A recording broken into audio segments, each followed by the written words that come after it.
Vamos abrir lá em Gálatas capítulo 5, versículo 13, nós vamos ler do versículo 13 ao 25. Nós vamos falar sobre essa graça, que Paulo, no livro de Gálatas, Paulo fala muito sobre a graça. Que graça é essa da irmã? Graça? Não é, queridos, é a graça do Senhor Jesus. Amém? Cadê as minhas? Já bateram foto? Pronto. Ai, Senhor, estou falando sério, tá? Tem que aguente não, meu irmão. Amém. Todo mundo abriu aí? Gálatas capítulo 5, versículo 13.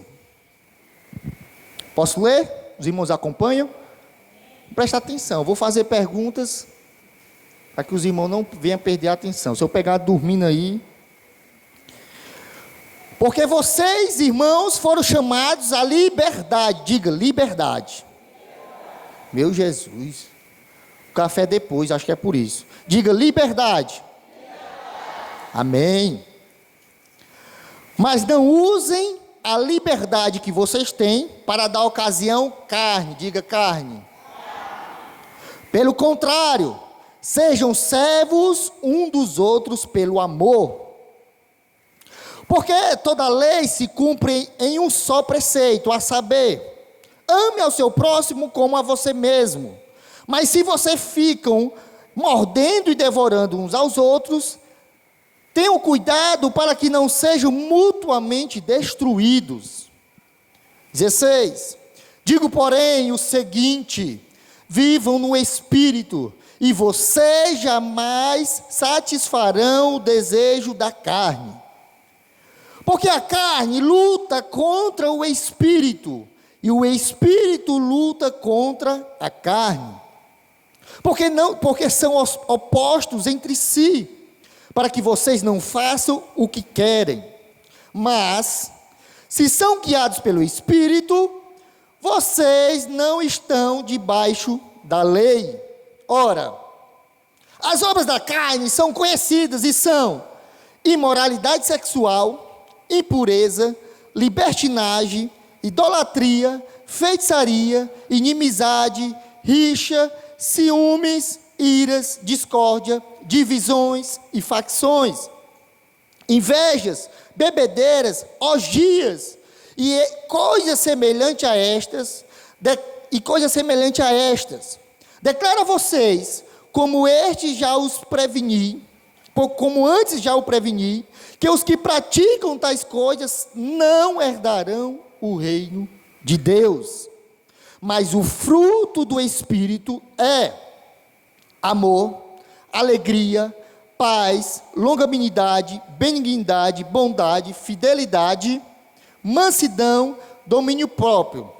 Contra estas coisas não há lei. E os que são de Cristo Jesus crucificam a carne, com as suas paixões e os seus desejos. Se vivemos no Espírito, andemos também no Espírito. Não nos deixemos possuir de vanglória, provocando uns aos outros, tendo inveja uns com os outros. Os irmãos lembram sobre a graça que a pastora Érica pregou para os irmãos? Lembram algum ponto? Que ela vinha falando sobre isso? O que é que os irmãos lembram? Eu faço essa pergunta, muita gente tem medo, né? Porque muitas vezes não lembra. Algumas vezes que eu terminei de pregar, eu cheguei, né? E perguntei para pessoas, né? Várias. Irmãos, o que foi que eu preguei? Queridos, pasmem, 80% esquece daquilo que acabaram de ouvir.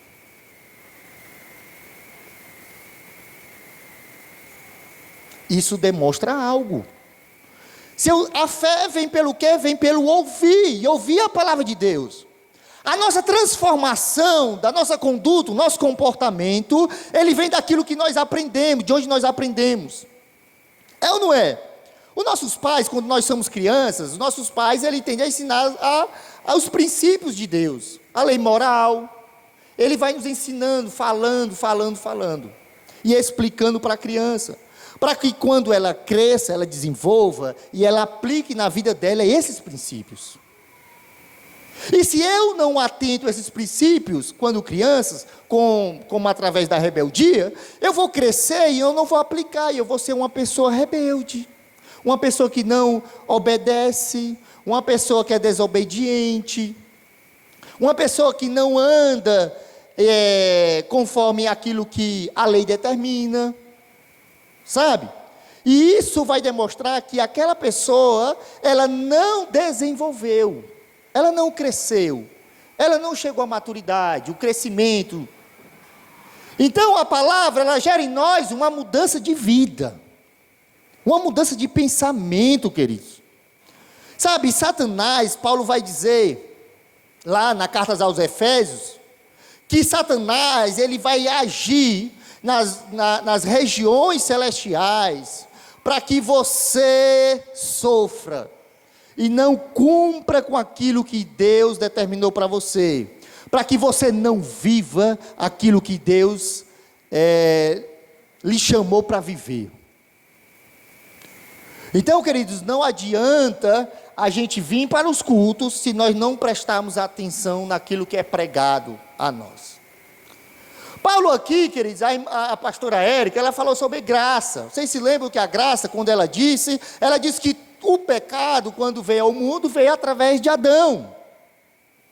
O pecado, a origem do pecado, foi através da desobediência de Adão. A partir do momento que ele comeu do fruto, ele e a sua esposa, Eva. O pecado entrou na humanidade. O pecado trouxe uma divisão entre nós e Deus. Ele nos partia ao meio, onde Deus olhava para nós como inimigos dele. Antes nós vivíamos no Éden, né? Alguns acreditam que a vinda de Jesus à Terra é para voltar a tudo que era antes, lá no Éden. Porque o Éden, o homem tinha um relacionamento com Deus, o homem vivia pleno com o Senhor, ele tinha sua família, não tinha pecado, ele tinha sua esposa, ele vivia com os animais, com a natureza. E o pecado tirou o homem dessa presença de Deus, tirou de dentro do jardim. Então Cristo vem buscar a sua noiva, vem habitar no meio da sua noiva, para voltar esse convívio com Deus. Mas o pecado passou a habitar dentro de nós, nos levando a desejos pecaminosos. E esse desejo pecaminoso, que nos fez se afastar do Senhor, até hoje, ele trabalha em nossas vidas, para nos afastar de Deus. Até hoje, o pecado, a gente sofre a influência pecaminosa em nossas vidas. Queridos, eu tenho me deparado com pessoas que têm vivido o cristianismo de forma triste, sem esperança, desacreditado, vivendo uma vida medíocre seria bem elogiável, porque a palavra medíocre é uma pessoa mediana, ela nem é algo muito, ela nem está sobre a média e nem embaixo da média, ela está ali, nível 7, né? Hoje a média das escolas é 7, né? E eu dizia que a minha vontade nunca foi tirar um 10 na escola, sempre foi, tirei quanto? 7, se estava errado ou não, se a professora tinha errado, não, mas você perdeu um ponto, não, tirei 7, passei, pô, tá bom. Mas queridos, nós estamos vivendo uma época de níveis baixos na presença de Deus. Isso tem consequência no reino, na manifestação de Deus, tem consequência na igreja, tem consequência na família. E às vezes a gente tira a nossa responsabilidade e apenas leva para o político, para aquele que vai nos governar. Se eu hoje estou vivendo isso, é porque fulano está no governo, ciclano está no governo. Mas às vezes a negligência, ela está mais relacionada com o nosso dia a dia, da maneira que nós vivemos dentro de casa. Porque aqueles que nos governam, ele é um reflexo daquilo que nós somos muitas vezes, como sociedade. E a gente acaba sendo influenciado através das nossas escolhas. Então a graça de Deus a nós veio através da pessoa de Jesus Cristo. Se alguém perguntar para você, querido, minha irmã, irmão, me explica o que é graça. O que você diria sobre isso? Eu vou lhe explicar hoje, apesar de que a pastora já pregou, mas a graça de Deus, ela foi derramada na cruz, por amor que Ele tinha à humanidade. João 3,16 é a base do amor de Deus. Porque Deus amou o mundo de tal maneira que Ele deu o seu Filho, para que o elo que já havia sido quebrado, ele voltasse de intimidade com Deus. E Deus derramou graça através de Jesus Cristo. Através de Jesus, nós fomos realinhados com o propósito do reino. E Cristo em nós, derramado ali o seu sangue na cruz, não nos trouxe apenas salvação. Paulo vai estar falando no capítulo 5, que nós acabamos de ler, que a graça de Deus em nós gerou algo também, a partir dessa salvação, nos levou à libertação dessa influência pecaminosa, da influência do pecado, porque outrora nós éramos dominados pelo pecado, não há ninguém que consiga fazer o bem, porque fazer o bem, isso é do caráter de Deus. Precisa ser guiado pelo Espírito. Porque o bem que uma pessoa ímpia acha que está fazendo, muitas vezes tem um interesse por trás, é contaminado. Quando Paulo está falando sobre as obras da carne, ele vai falar sobre isso claramente, que nós vamos entender melhor. Mas essa graça, além dessa libertação, ela trouxe a nós uma responsabilidade. Porque Paulo começa questionando. Essa liberdade, ele vai dizer, por que, irmãos, foram chamados à liberdade, não usem a liberdade para dar ocasião à carne. Pelo contrário, sejam servos um dos outros pelo amor. Quando fala de graça, de perdão de pecado, daquilo que Deus conquistou para nós na cruz, o que vem na nossa cabeça é, cara, eu estou livre do pecado, agora eu posso, se eu pecar eu sou perdoado, se eu pecar eu sou perdoado. E aí tem pessoas que confundem muito isso ainda, a respeito do que é graça, do que é pecado, do que é viver no Espírito, e o que é ser dominado pela carne. Porque ser liberto, é viver no Espírito. Se você vive na carne, você não entendeu a graça. Se você pratica atos, né? Se você tem atitudes carnais, você não entendeu a graça. Talvez a graça de Deus não te alcançou. E nós vivemos em religiosidade. A religiosidade tem matado igrejas, sucumbido as igrejas. Queridos, nós estamos falando de uma igreja aqui. Paulo fez uma carta para uma igreja dos Gálatas, que ficavam na Galácia. Eles estavam brigando entre si, se dividindo entre si, se mordendo, se matando. Essa igreja, se continuasse dessa forma, ela ia chegar a um ponto que ela não ia existir mais. A maioria das cartas que nós encontramos é Paulo advertindo ao povo que eles deveriam mudar o seu comportamento. Porque quando nós recebemos Jesus, é o primeiro passo da caminhada com Deus, mas ela não se resume nisso. A salvação é o primeiro passo, que nós adquirimos quando nós nos prostramos e admitimos que somos pecadores, recebemos Jesus, e aí me arrependo do meu pecado, agora eu nasço de novo. Vocês se lembram quando Nicodemos perguntou o que era necessário para ele participar do reino de Deus? E Jesus disse em João capítulo 3, disse, é necessário que você desça as águas e seja batizado no Espírito, receba o Espírito. Sem arrependimento e sem o Espírito de Deus, você não desfrutará da nova criatura, Você não desfrutará daquilo que Deus planejou para você. E esse espírito, ele pode ser apagado da sua vida. Interessante que Tiago falou isso. Queridos, não apagueis o espírito que fala, que age em você. E Paulo está falando sobre isso, queridos, essa igreja. Ele está falando que, olha, por mais que vocês desfrutassem da salvação e acreditassem na crucificação de Cristo, isso não pode ser meio para que vocês vivam em pecado. Para que vocês vivam e digam, porque eu sou salvo, eu posso pecar. Porque eu sou salvo, eu posso fornicar. Porque eu sou salvo, eu posso mentir. Porque na hora que eu pedir perdão a Deus, o Senhor me perdoa. Mas essa graça, queridos, Paulo vai falar que quem desfruta dessa graça, ele não deve viver libertinagem. Porque o que é libertinagem? É o que eu não obedeço àquilo que a lei determina. E essa lei que ele está falando é a lei mosaica. Sabe, que não adulterarás, não prestará falso testemunho, e dentre outras.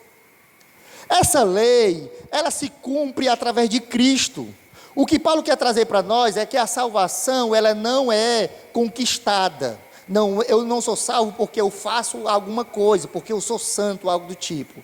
A minha salvação, ela é aceita porque eu creio em Jesus Cristo, que Ele morreu na cruz, foi crucificado e renasceu ao terceiro dia. Então isso me traz uma nova maneira de viver. Agora eu sou salvo. Mas essa salvação me leva à mudança de comportamento. E Paulo vai dizer, continuando aqui, ele vai dizer assim: porque toda lei se cumpre em um só preceito, a saber, ame o seu próximo como a si mesmo. A lei do Senhor, resumidamente, quando ele deu lá os 10 mandamentos, é o que? Amar a Deus sobre todas as coisas e ao próximo como a você mesmo. Então a lei de Deus, ela resulta no amor.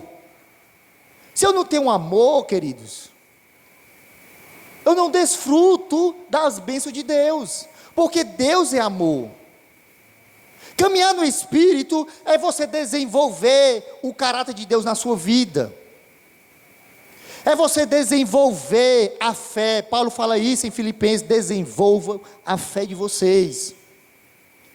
A partir do momento que eu vou caminhando, que eu vou traçando a minha história, eu vou amadurecendo no Senhor, eu vou crescendo em Deus, eu vou desenvolvendo a minha fé. O problema é que muitas vezes nós estagnamos no Senhor, nós estagnamos no aprendizado, na melhora de vida, no nosso comportamento. E a estagnação, Paulo chama de criança. Muitas vezes as palavras que nós teríamos que estar argumentando hoje ou conversando, seriam palavras mais profundas. E Paulo diz em 1 Coríntios, eu queria falar coisas mais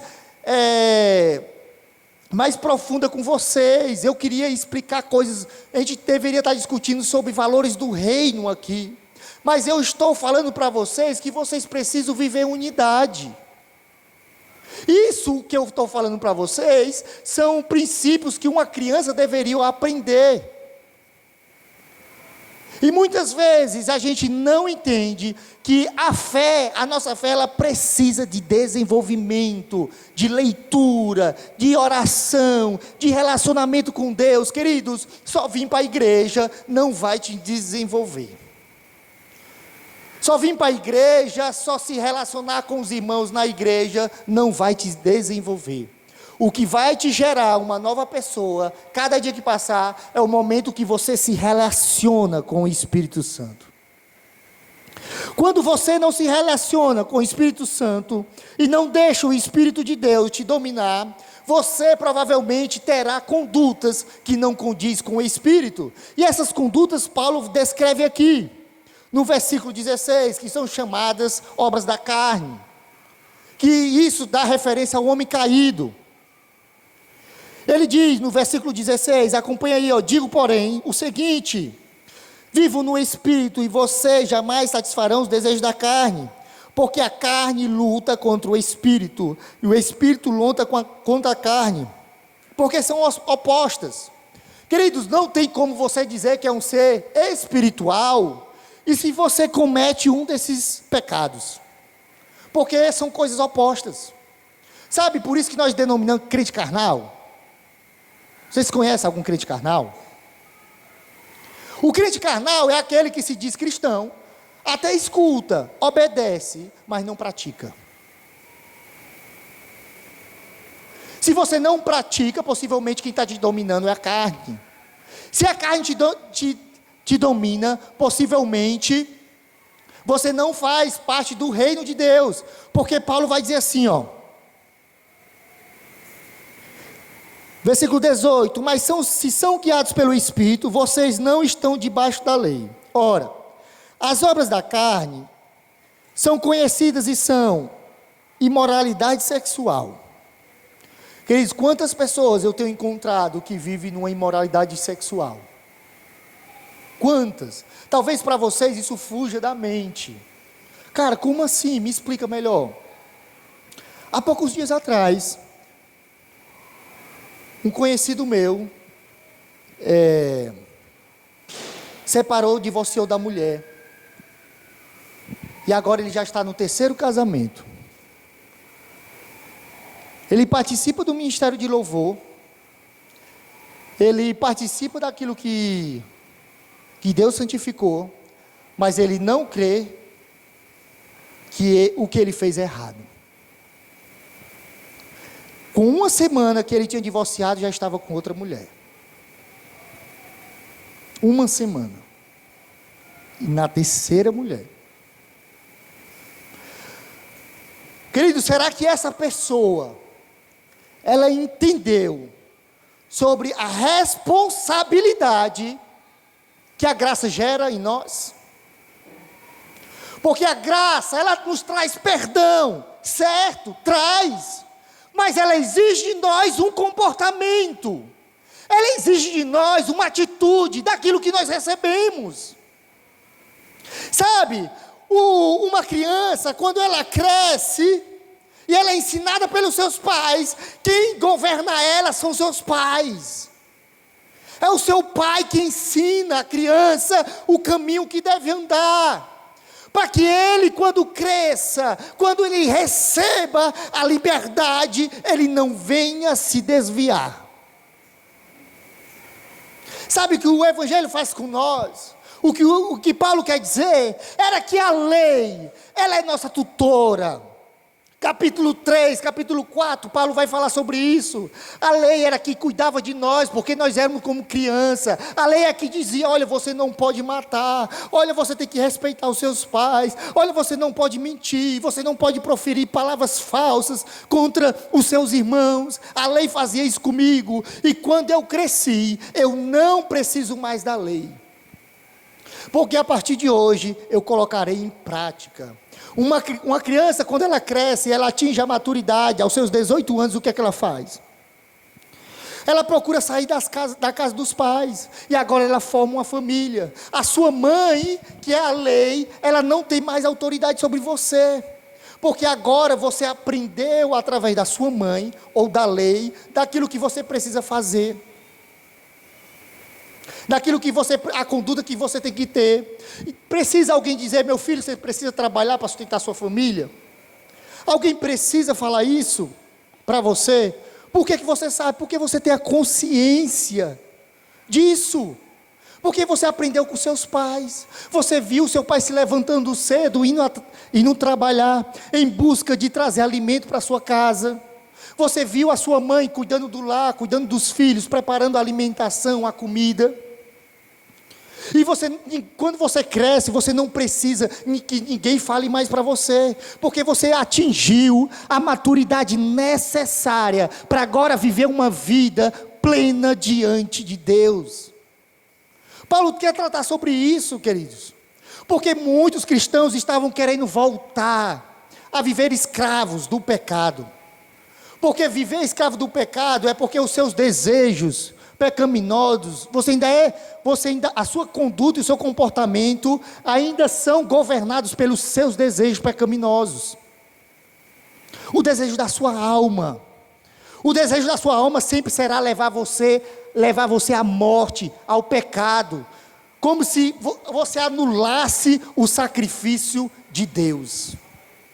E aí Paulo começa a tratar sobre isso, e ele vai falar algumas questões a respeito do que trata sobre a carne, sobre você não mais ter esse tipo de comportamento. E Paulo vai dizer, pessoas que vivem em imoralidade sexual, impureza e libertinagem, 3 pecados sexuais que ele trata: imoralidade sexual, impureza e libertinagem. Queridos, quando a pessoa está na carne, tudo que Deus fez para nós foi abençoado. Tudo. A relação sexual, não há nada mais prazeroso do que a relação sexual entre marido e mulher, entre casal. Mas o pecado, ele desvirtua isso. Sabe o que ele faz? Agora você não precisa mais ter desejo só sobre a sua mulher. Você pode ter várias mulheres. Você não precisa ter várias mulheres. Agora você pode ter animais que você possa se relacionar. Nós chamamos de bestialidade. Não só animais, agora você pode ter também pessoas, se relacionar com pessoas do mesmo sexo. E aquilo que Deus deu a nós, como presente, agora é desvirtuado. Porque o pecado, ele faz com que a originalidade daquilo que Deus criou, se torne maldição sobre as nossas vidas. E Deus nos pune por isso, pela desvirtuação daquilo que Ele criou a nós. E não só isso, aí ele vai falar, olha, mas também idolatria, feitiçaria. Tudo isso são pecados paganismo. O homem agora, ele tem livre acesso ao Senhor, queridos. Por meio de Cristo, não precisa de nenhum mediador, porque o único mediador entre nós e Deus é Cristo Jesus. Mas o homem, quando ele vive no pecado, ele vai buscar algum meio necessário, conforme aquilo que ele pensa, para que ele alcance um favor de um Deus, de um ídolo. Por isso que ele vai fazer sacrifícios, por isso que ele vai fazer votos, por isso que ele vai fazer qualquer coisa, colocar nome na boca de sapo, qualquer coisa, para receber algo de um Deus, um reconhecimento de um Deus, uma bênção de um Deus. E Paulo está dizendo, você não precisa mais de sacrifício nenhum, para se relacionar com Deus. Deus não se relaciona com você por aquilo que você faz, mas por aquilo que você é em Cristo. Porque a identidade que você recebeu foi a identidade que foi gerada através de Jesus. E essa identidade é de filiação. Paulo diz, lá em capítulo 3, versículo 8.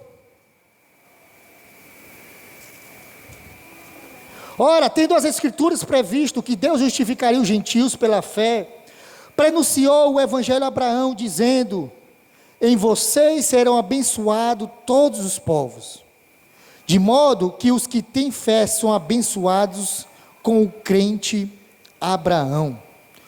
Versículo 11, e é evidente que pela lei ninguém é justificado diante de Deus, porque o justo viverá pela fé. Ora, a lei não procede da fé, mas aquele que observa os seus preceitos, por eles viverá. Queridos, Abraão seguiu a Deus pela fé, por fé. Todas as atitudes de Abraão foram guiadas pela fé. E nós hoje somos guiados não pela lei, mas pela fé em Cristo Jesus. Tudo que nós fazemos é guiados pelo Espírito Santo. Porque se o Espírito Santo não nos guiar, nós seremos levados a praticar esses pecados que Paulo está falando, no versículo 18, 19. E ele diz, não só esses pecados de paganismo, mas nós faremos rixas, teremos ciúmes, iras, discórdias, divisões, facções. Queridos, a palavra ciúme, ela traz um entendimento de você não estar satisfeito com aquilo que você tem. Quando você tem ciúme de algo, é porque você não está satisfeito daquilo que Deus te entregou. Não é um ciúme relacionado a casais. Ele quer falar o desejo de você, sempre querer aquilo que é do outro. Aquilo que Deus, você praticamente está dizendo, Deus, o que o Senhor deu para o outro é melhor daquilo que eu tenho. Então o que o Senhor deu para mim é insuficiente. E é injusto, porque o Senhor deu mais para o outro. E viver uma vida sem contentamento, viver uma vida sem se contentar com aquilo que você tem, não no sentido de você também parar e não querer buscar, trabalhar e conquistar as coisas, mas é você sempre estar desejando aquilo que é do seu próximo, a mulher do seu próximo, o carro do seu próximo, a casa do seu próximo, e nunca você fica feliz com aquilo que você tem, nunca está satisfeito com o que você tem, sempre você quer mais, quer mais, quer mais. Essa insatisfação é produzida pela carne, e à medida que você vive de uma maneira insatisfeita com Deus, você não participa do reino dele, porque Paulo continua dizendo que tudo isso, as invejas, bebedeiras, orgias e coisas semelhantes a estas, declaro a vocês, como antes já os prevenis, que os que praticam tais coisas não herdarão o reino de Deus. Queridos, a pessoa que vive dominada pelo pecado, ela vive em orgias, ela pratica simplesmente aquilo que o seu coração desejar, ela vive em discórdia, ela não consegue conviver junto com as pessoas, com o seu próximo, não consegue se relacionar, não consegue se sentir feliz, não consegue se sentir alegre. Possivelmente, quando você não se sente mais aquela alegria de estar na presença de Deus, possivelmente o Espírito que age na sua vida, ele está apagado dentro de nós, porque a alegria que nós sentimos em viver, a satisfação, isso vem de Deus, isso vem do Espírito Santo. Por isso que nós encontramos diversas pessoas vivendo em depressão, vivendo em angústia, vivendo procurando suicídio, porque a satisfação de viver, muitas vezes elas já foram deixadas de lado, porque o que gera vida em nós é o Espírito Santo. Se um dia passou sobre a sua cabeça, você tirar a sua vida, se um dia você passou na sua cabeça, você sucumbir às tristezas, é porque você não conheceu o amor de Deus agindo em você. Você esqueceu daquilo que Deus falou, de quem você é. E nós precisamos voltar para Ele. Apesar de que a depressão, ela parte muitas vezes do seu organismo, de uma produção de hormônios, mas também a depressão, ela pode ser um fim de uma angústia que você começou a sentir. Porque a ansiedade é uma das portas da depressão. A ansiedade é uma das portas que pode te levar à depressão. Porque a ansiedade, ela vai cada vez mais fazer com que você tenha o controle de todas as coisas, que você busque o dia de amanhã, que você se preocupe no que você vai fazer. Ela vai te gerar isso tanto, que você vai querer controlar todas as coisas, e as coisas não estão sob os teus controles. E aí você passa a cada vez mais estar deprimido, porque as coisas não acontecem conforme nós queremos. Isso pode nos levar à depressão, a angústias. Mas Paulo, ele vai falar que aqueles que vivem no Espírito, aqueles que andam no Espírito, que entendeu o poder da graça, ele diz: mas o fruto do Espírito é amor, alegria. Esse amor, querido, é o amor de Deus. Quando nós somos cheios do Espírito Santo, nós começa a gerar em nós o caráter de Deus. Deus começa a ser formado em nós, agindo em nós. E aí nós passamos a desfrutar desse amor. De amor para com Deus, de amor para com o próximo. Aquilo que a lei determina. Querido, se está faltando o amor em nós, nós precisamos nos voltar de novo para o Senhor. A igreja estava sofrendo uma divisão tremenda entre alguns que queriam permanecer na lei, permanecer em tradições, e estava rejeitando os gentios, aqueles que não praticavam tais tradições. Muitas vezes nós achamos que a religiosidade, o nosso comportamento, a nossa conduta de permanecer na igreja, ela nos levará a ter um favor maior de Deus. Mas a transformação de um novo homem, ela não é vista através somente das atitudes. As atitudes é um reflexo do homem interior que nós somos. Paulo fala isso na carta aos Efésios. Desse novo homem que nós nos tornamos em Deus, em Cristo. Então é esse amor que deve nos governar. Sabe, as injustiças que nós sofremos. Se eu tenho um Espírito Santo, eu não vou querer denegrir a imagem de ninguém, brigar com ninguém, porque eu sempre amarei, colocarei o amor de Deus na frente de todas as coisas. Paulo vai dizer que o amor, o maior dom que nós poderemos ter é o amor. 1 Coríntios 13. E o amor suporta todas as coisas. É interessante que quando nós estamos, para você ver, quando nós estamos sempre recebendo a influência do velho homem sobre as nossas mentes e os nossos corações, é quando o casal, geralmente quando ele briga, me diga agora, o que é que vem a primeira coisa na sua cabeça?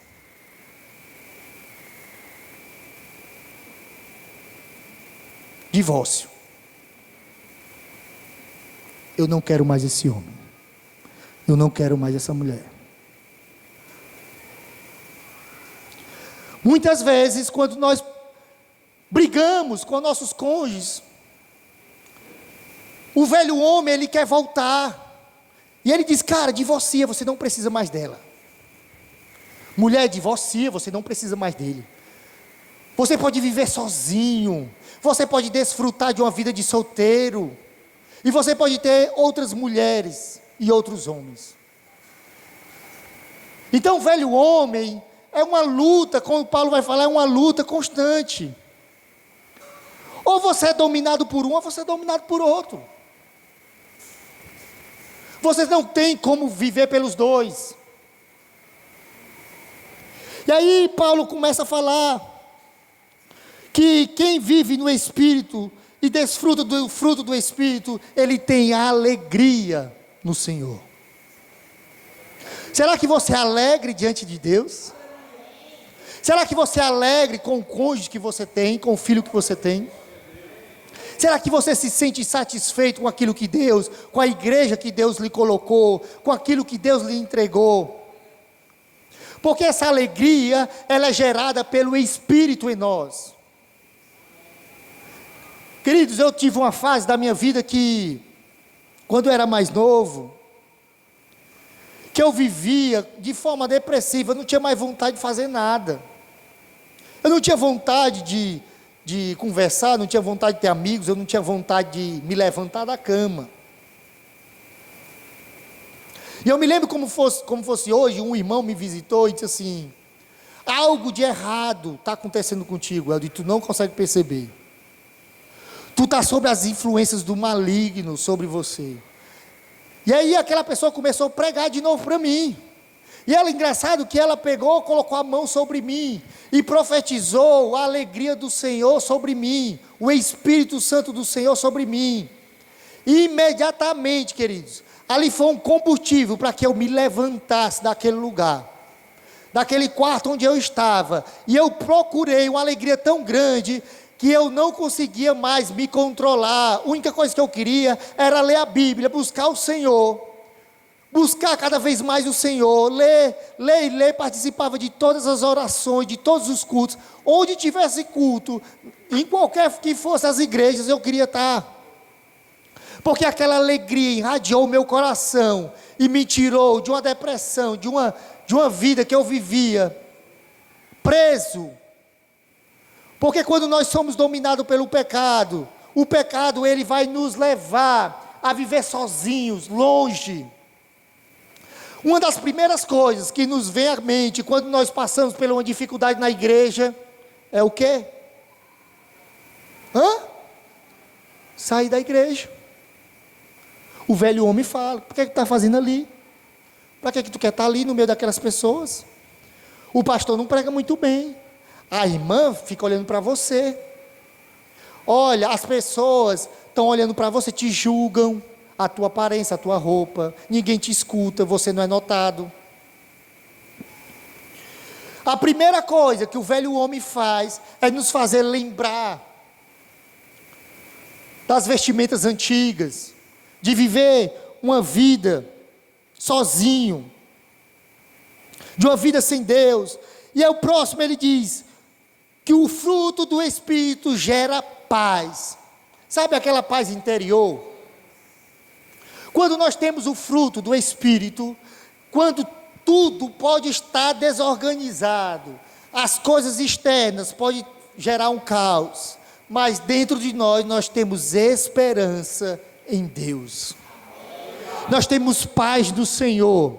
Queridos, quantas vezes a tribulação bateu à sua porta?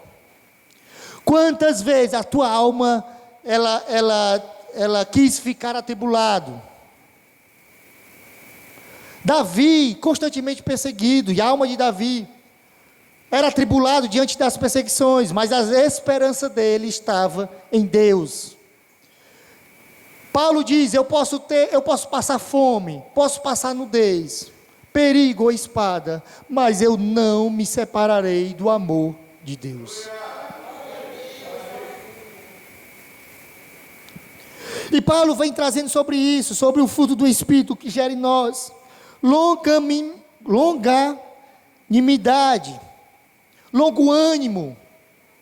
Você não desiste fácil, você não se ira fácil.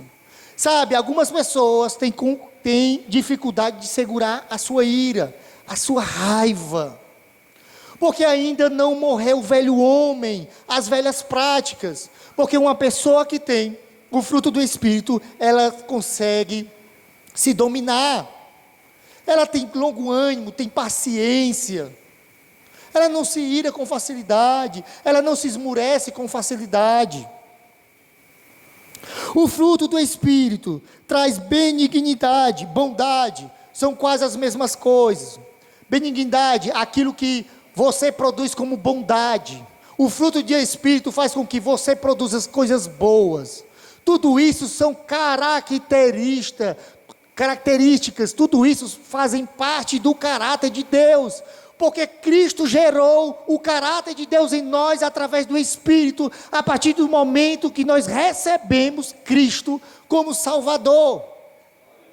Então isso gera em nós uma responsabilidade. Nós precisamos fazer coisas boas.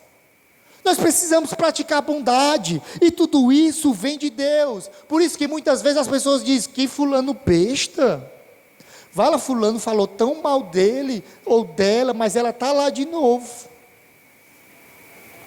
Porque o Espírito gerou em nós essa capacitação de colocar em prática a bondade de Deus. O caráter de Deus agora que nos governa. Fidelidade. Uma das coisas que mais nós estamos tendo falta é de pessoas fiéis às suas amizades, às suas palavras. Muitas vezes nós damos palavras às pessoas e não cumprimos. Cumprir palavra, cumprir propósito, ser fiel às pessoas, fiel ao cônjuge, é um caráter de Deus. A Bíblia diz que Deus não é o quê? Filho, não é homem para que se arrependa, nem filho do homem, Não é filho do homem para que minta e nem filho do homem para que se arrependa. Uma vez que Deus deu a palavra dele, ele não voltará atrás. Se ele disse a Abraão: Abraão, sai da tua parentela e vai para a terra onde eu te mostrarei, porque lá serão toda a humanidade, todos os países, toda a sociedade serão benditas pela atitude tua. Deus nunca voltou atrás da sua palavra. Ele sempre cumpriu com a sua palavra. Pessoas que não cumprem com as suas palavras, elas não estão praticando o fruto do Espírito. Pessoas que não são fiéis às suas amizades, ao seu cônjuge, estão falhando com relação ao fruto do Espírito. Porque a fidelidade faz parte do caráter de Deus. E esse caráter está dentro de mim e de você quando recebemos o Espírito Santo. Outro atributo do fruto do Espírito é o domínio próprio. O domínio próprio é o domínio contra os seus desejos. Os seus desejos, eles precisam ser dominados. O seu desejo carnal, o seu desejo por mentira, o seu desejo pela lascívia, pela pornografia, o seu desejo em qualquer outra coisa, em se alimentar mais do que você necessita, eles precisam ser dominados. Você precisa dominar o seu eu. O pior inimigo de nós cristãos não é Satanás. O nosso pior inimigo é o nosso eu. Porque o nosso eu constantemente quer nos dominar, quer nos fazer ficar chateado com as pessoas, guardar mágoas, raivas, quer nos fazer mentir, quer nos fazer roubar, quer nos fazer tirar proveito das pessoas inocentes. O nosso eu quer sempre trazer satisfação à nossa carne, o velho homem, e esses desejos, eles precisam ser dominados. Contra essas coisas não existe lei, porque a lei já foi feita. A lei e os princípios de Deus a nós já foram dados a cada um de nós. E agora eu sou responsável por praticar essas coisas quando eu recebi a graça de Deus. Para finalizar, olha, queria que você abrisse lá em Tito.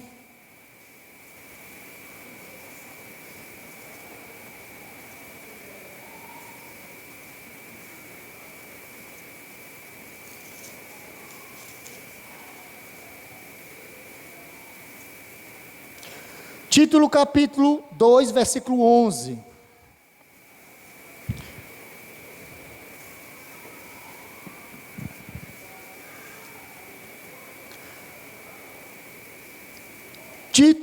Tito capítulo 2, versículo 11.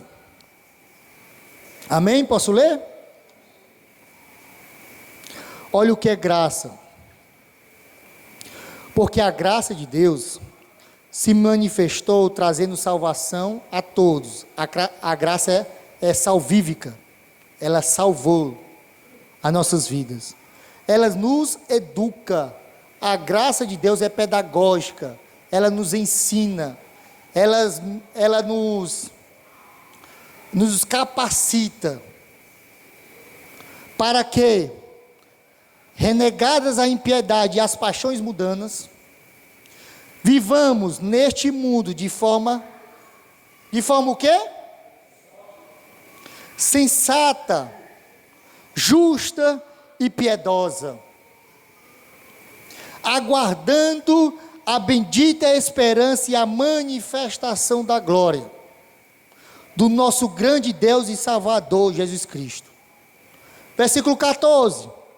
Ele deu a si mesmo por nós, a fim de que de nos remir de toda iniquidade e purificar, nos santificar, para si mesmo um povo exclusivamente seu, dedicado. Qual é a nossa dedicação? A dedicação do povo de Deus à prática das boas obras.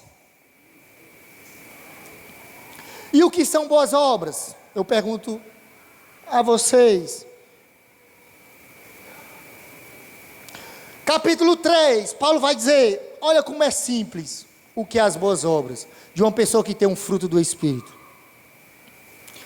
Lembre a todos que sujeitem aos governantes e às autoridades, que sejam obedientes.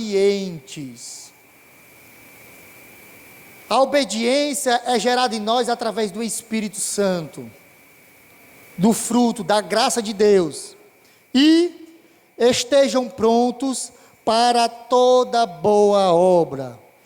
O que é que o Espírito gera em nós e a graça de Deus gera em nós?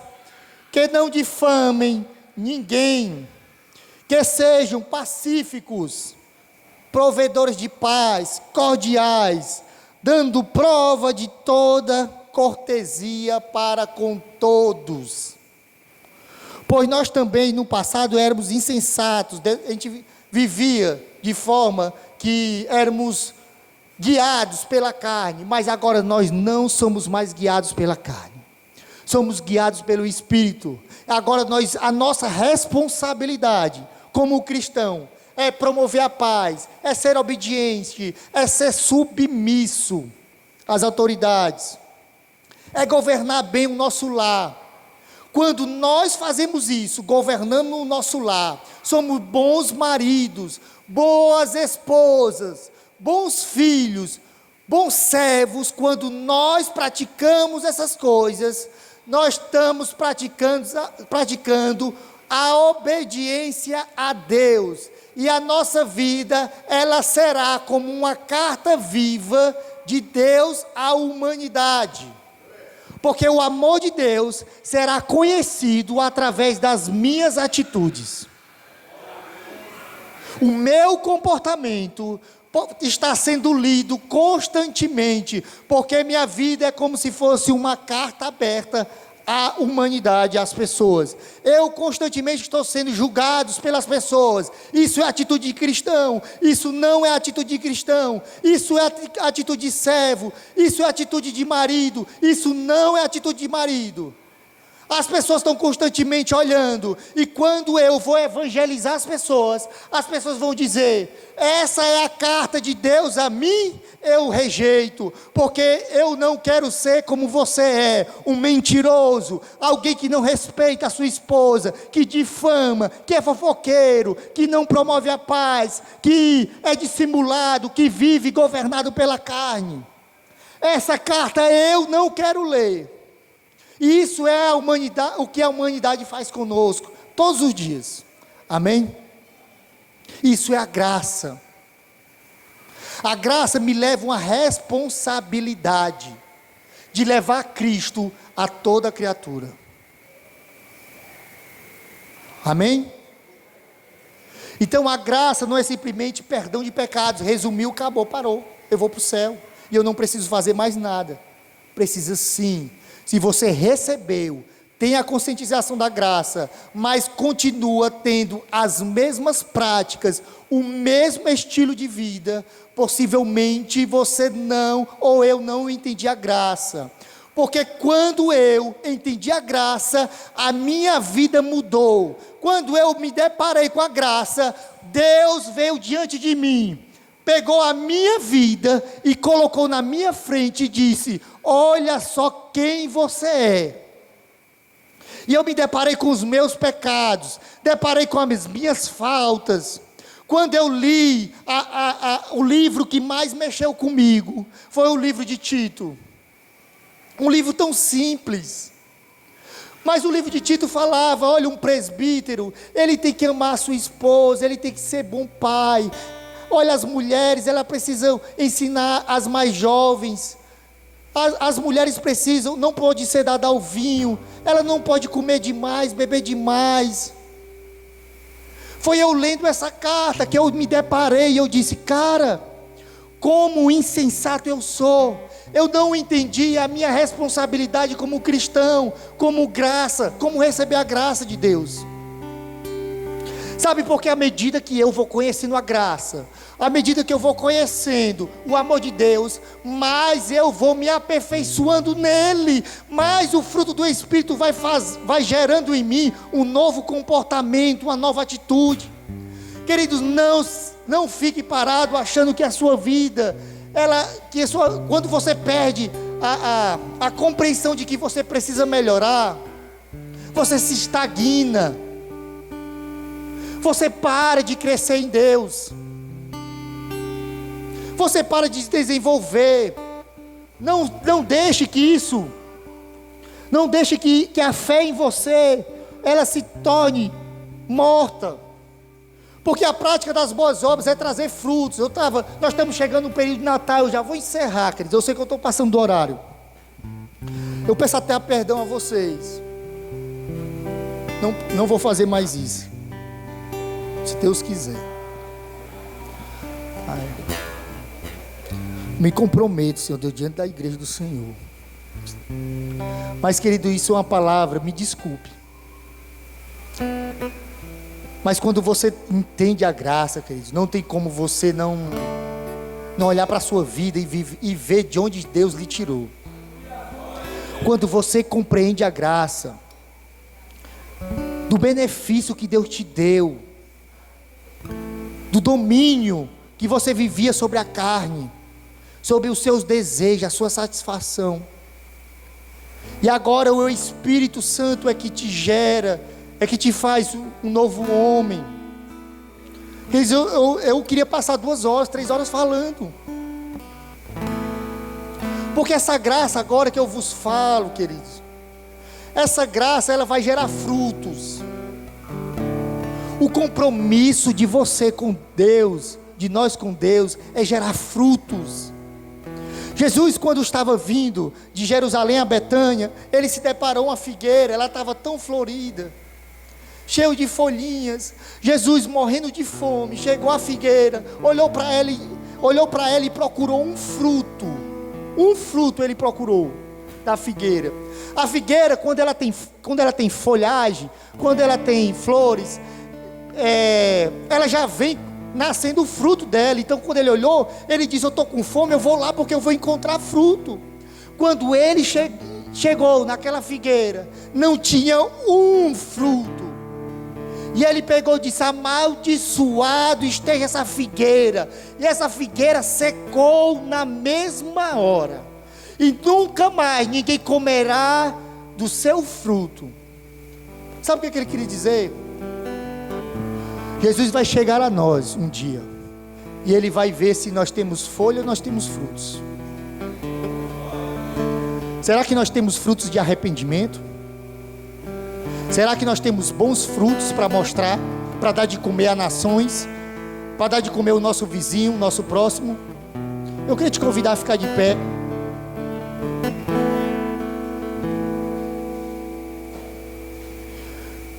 Queridos, Deus quer de nós a frutificação.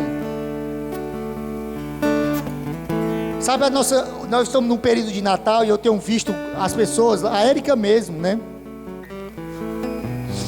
A gente tem a árvore de Natal lá, toda enfeitadinha. Mas sabe o que ela representa para mim? Que benefício traz para mim? Nada. Porque é uma árvore que não dá fruto. Representa o que para mim? Árvore que dá fruto, o que é que Jesus diz? Será cortada e jogada. Porque uma consequência de uma pessoa regenerada, uma pessoa cheia do poder de Deus, cheia do Espírito Santo, uma pessoa que é cheia de Deus, ela gera frutos. Frutos de arrependimento, frutos de restauração. Ela não é uma pessoa amarga, uma pessoa que vive denegrindo a imagem de ninguém, queridos. Ela gera frutos, ela gera vidas, porque onde o Espírito de Deus está dentro, onde o Espírito de Deus está, ali há a libertação, a liberdade. E para encerrar, eu vou dar 4 questões para você. para você refletir na sua célula, na sua casa. Será que eu sou guiado pelo Espírito Santo ou pelos meus instintos humanos, que se baseiam na carne, prazeres e desejos pecaminosos? Como que você se avalia? Como está o seu coração nesta manhã? 2, minhas decisões são tomadas pelas minhas emoções ou pelo meu espírito? Como tem sido as suas decisões? O que passa pela tua cabeça é se afastar do corpo de Cristo? Queridos, nós vivemos em célula. Eu tenho percebido que muita gente tem deixado de ir para a célula, tem discordado da célula, tem falado mal da célula. Queridos, possivelmente você está sendo alimentado pela sua carne, porque a célula é algo divino, é algo de Deus. Se você não está participando de célula, possivelmente você pode estar em desobediência ao Senhor. 3, questionamento. Sou membro do corpo da igreja de Cristo? Tenho desempenhado a minha função aliada com o propósito de Deus? Será que eu tenho frutificado na igreja onde eu estou? Será que eu tenho colocado em prática aquilo que Deus me chamou? Ou eu estou procurando bajulação? Ou eu estou procurando cargo? Ou eu estou procurando ser visto? Será que eu sou servo mesmo? Eu queria que as pessoas me notassem. Para finalizar, sua forma de viver tem se baseado em contrária sua natureza humana ou espiritual? O seu comportamento tem sido qual? De uma pessoa carnal ou de uma pessoa dominada e cheia do Espírito Santo? Viver como filho de Deus é decidir, enquanto neste corpo, não viver para satisfazer sua concupiscência, mas ter a forma de vida que honre aquele a quem você representa. Quem você saiu de escravo para ser filho, e você foi emancipado por Deus. Agora você é uma pessoa adulta, você recebeu a sua vida livre, para que você tome as suas decisões. E agora você é responsável por cada decisão dessa. Que antes você tinha uma influência do pecado e você era preso a ele, agora você não é mais. Viver no pecado, querido, pecar todo mundo peca. O pecado é uma vez perdida, um erro. É igual uma viagem quando você vai fazer para longe. Quando eu vou fazer uma viagem para longe, daqui para Curitiba, são 3.000 quilômetros. Possivelmente o pneu vai furar 1 ou 2 vezes, e nós vamos consertar. Outra coisa é eu ir nessa viagem e a cada 1 quilômetro esse pneu furar. Alguma coisa tem um problema aí, queridos. Eu não entendi a graça. Toda hora vivendo no pecado, não faz parte de Deus, e esse não entrará no reino de Deus. Amém? Eu queria orar por você nesta manhã e te abençoar, para que você tenha essa semana aí de reflexão com o Senhor e de bênção sobre a vida dele. Deus, nós queremos glorificar o teu nome nesta manhã, te agradecer, meu Pai, pela graça do Senhor em nossas vidas. A tua graça nos basta para que possamos viver plenamente no Senhor. Não precisamos mais de nada. Nada pode dizer, meu Pai, quem nós somos, nem dinheiro, nada, porque a nossa alegria está em Ti. A nossa alegria está no Senhor. A minha satisfação está em Ti. Não está naquilo que eu tenho, no que eu possuo, mas está no Senhor. A minha satisfação, a minha alegria, o meu gozo, a minha felicidade está em Ti, Pai. Nesta manhã nós queremos colocar as nossas vidas diante do Senhor e dizer que nós estamos dispostos a fazer um compromisso contigo, Deus, de permanecer firmes diante do Senhor. É obrigação nossa permanecer firmes, que o nosso comportamento seja mudado através do fruto do Teu Espírito que age em nós para uma nova vida, Senhor. Pai, que a nossa vida seja como uma carta viva, ambulante, que proclama sobre o Teu reino. Deus, que os corações aqui sejam alimentados com a alegria do Senhor. A alegria do Senhor é a nossa força. Que Teu Espírito Espírito em nós possa produzir frutos de arrependimento, frutos de boas obras, frutos ao Senhor. Deus, eu profetizo nesta manhã sobre cada pessoa que está aqui, que ela receba a paz que necessita, que ela confie que é o Senhor que nos abençoa, é o Senhor que abre a porta onde não tem. Deus, eu oro por cada pessoa que está aqui, que ela possa receber uma semana poderosa em Ti, Pai. Que nada venha frustrar os planos dos Teus servos. Eu oro, meu Deus, para que os corações aqui não percam as esperanças no Senhor. Eu oro para que os corações aqui sejam corações pacificadores, corações que promovem a paz, não a divisão. Pai, que saiam daqui pessoas ousadas no Teu Espírito, que saiam pessoas compromissadas com o Teu Evangelho. Pai, que essa semana o Senhor nos deixe em paz, que essa semana o Teu Espírito nos leve a Te buscar, que essa semana seja uma semana, meu Pai, de busca e de realinhamento com o Senhor. Que onde há tristeza, superabunde a graça. Que onde há pecado, superabunde a graça sobre as nossas vidas. Que o amor de Deus, o nosso Pai, que a poderosa graça do nosso Senhor Jesus Cristo e a comunhão do Espírito Santo da verdade, que nos conduz, que nos edifica e nos faz ser um novo homem, seja com todos nós, em nome de Jesus Cristo. E a igreja do Senhor diz...